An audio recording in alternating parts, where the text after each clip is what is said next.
The Galactic Council has a classification for planets like Earth, Class 12 Extinction Hazard.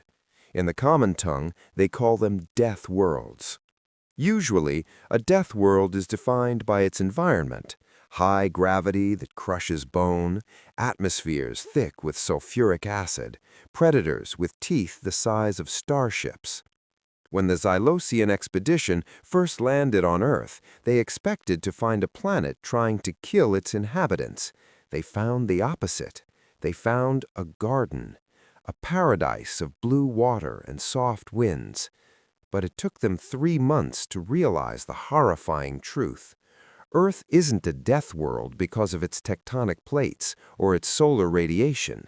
Earth is a death world because something lived there that was so violent, so stubbornly persistent, that the planet itself had to evolve just to survive us. Today, we look at the leaked logs of the Xylosian Survey. This is why the rest of the galaxy has declared our solar system a permanent quarantine zone. To understand the fear, you have to understand the rest of the universe. Most sentient life in the galaxy evolved on Cradle-Worlds, planets with barely half of Earth's gravity, stable climates, and unified ecosystems where nature provides rather than challenges. To the Xylosians, Earth initially looked like a vacation spot until they saw us walk.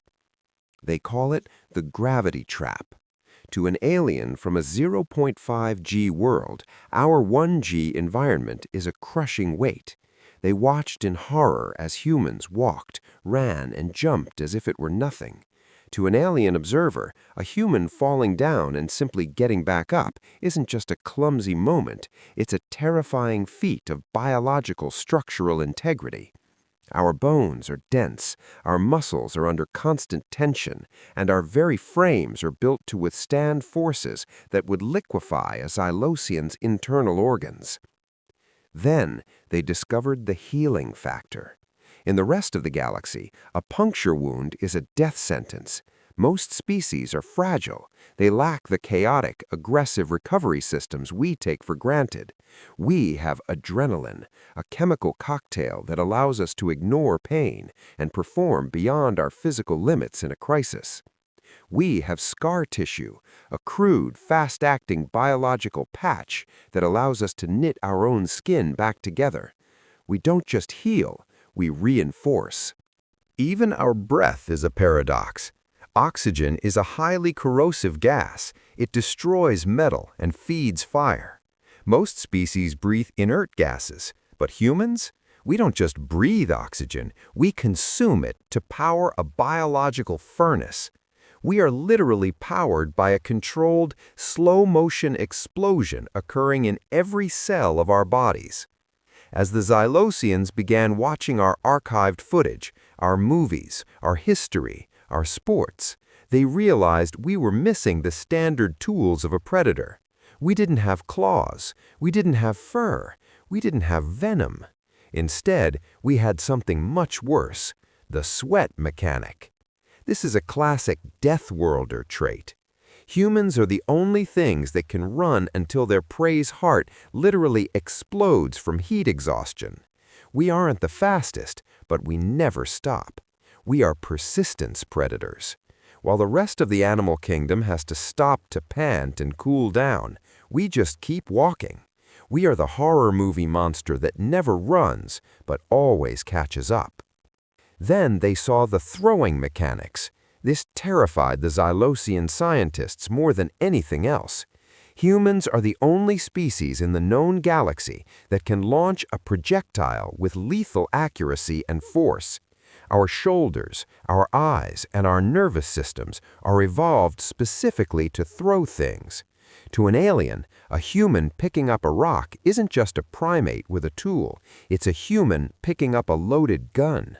We are the only creatures that can kill you from 20 paces with a piece of the environment. But the most confusing part of our biology was the pack bond glitch. Humans will pack bond with anything. We will love a dog, a toaster, or even a robotic vacuum cleaner. We treat inanimate objects as family, And the Xylosians realized the danger in this. If you hurt that object, the human doesn't flee, they go into a berserker rage. They will defy all logic and safety to protect a non-biological companion. The realization truly hit the lead researcher, Dr. Cthulhu, when he stood in the ruins of a place once called Verdun. He scanned the earth and realized the soil wasn't rich because of nature. It was rich because of the sheer volume of organic matter humans had poured into it while fighting over invisible lines in the dirt. This is the spite factor. Humans are the only species that will burn their own house down just so an enemy cannot live in it. We are a species that thrives on conflict. Look at our technology curve. Other galactic species took 10,000 years to move from steam power to the stars. Humans did it in a single century. Why? Because we were trying to figure out better ways to kill each other. Every great human leap, from the internal combustion engine to nuclear fission, was born from a desire to win a war. This was the aha moment for the survey team. The planet didn't make us dangerous, we made the planet dangerous. We domesticated the wolves until they were our eyes. We split the atom to harness the power of stars. We paved over the forests to build monuments to ourselves. Earth had to become a death world just to provide a challenge to the things that lived on it. The final log of Dr. Cthulhu, which led to the galactic quarantine, reads simply, "They are not trapped on a dangerous world. The world is trapped with them. Do not wake them. Do not signal them. If they realize we are watching, they will find a way to reach us, and they are very, very good at reaching things they want to break." We like to think of ourselves as the protagonists of the universe, the heroes of our own story. But in the eyes of the stars, we are the monsters under the bed. We are the reason the great silence exists. The rest of the galaxy isn't empty, it's just quiet, hoping we don't notice them. If you enjoyed this deep dive into why humanity is the galaxy's greatest nightmare, hit the subscribe button and turn on notifications. We have more archives to uncover.